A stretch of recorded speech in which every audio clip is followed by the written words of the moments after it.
ఒక దేశాన్ని పరిపాలిస్తున్న చక్రవర్తి, డొమిషియన్ చక్రవర్తి అనుకున్నాడు, యోహాను అనేవాడు భూమి మీద ఉండకూడదు, అతన్ని చంపేయాలి అనుకున్నాడు.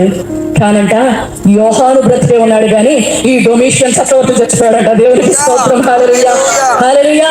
యోహాను బ్రతికే ఉన్నాడంట, ఈ డొమిషియన్ చక్రవర్తి చచ్చిపోయాడంట. కొత్త చక్రవర్తి వచ్చాడు. ఆ రోజుల్లో సినిమా హీరోల కన్నా, సెలబ్రిటీస్ కన్నా, రాజకీయ నాయకుల కన్నా, రాజుల కన్నా ఎవరు ఫేమస్ తెలుసా? దేవుని సేవకులు ఫేమస్. దేవునికి స్తోత్రం. హల్లెలూయా. దేవుని సేవకులు అంటే అందరికీ తెలుసు అన్నమాట. కొత్త చక్రవర్తి ఎక్కగాలినంట, ఇదిగో ఆ దైవజనుడు అపోస్తులుడైన యోహాను పద్మాసు ద్వీపంలో ఉన్నాడు కదా, నేను ఒక ఓడను పంపుతున్నాను, అతను నా ఓడలో ఎక్కించండి అన్నాడంట. దేవునికి స్తోత్రం. హల్లెలూయా. ప్రభు అయిన దేవుని కృప పరిశుద్ధులకు తోడయుండును గాక, ఆమేన్ అని రాయగలనంట. ఓడొచ్చేస్తుందంట. దేవునికి స్తోత్రం. హల్లెలూయా. ఓడొచ్చేస్తుందంటండి. అమ్మో ఓడొచ్చేస్తుంది, దేనికి వస్తుందో అనుకుంటే అలాగా ఆ ప్రకటన గ్రంథాన్ని రాయడం ముగించాడంట.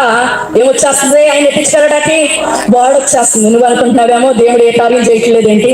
ఆయన చేయాల్సింది నీ కొరకు రాజులైనా తారుమారు చేయగలిగిన వాడు, అధికారులైనా మార్చివేయగలిగిన వాడు.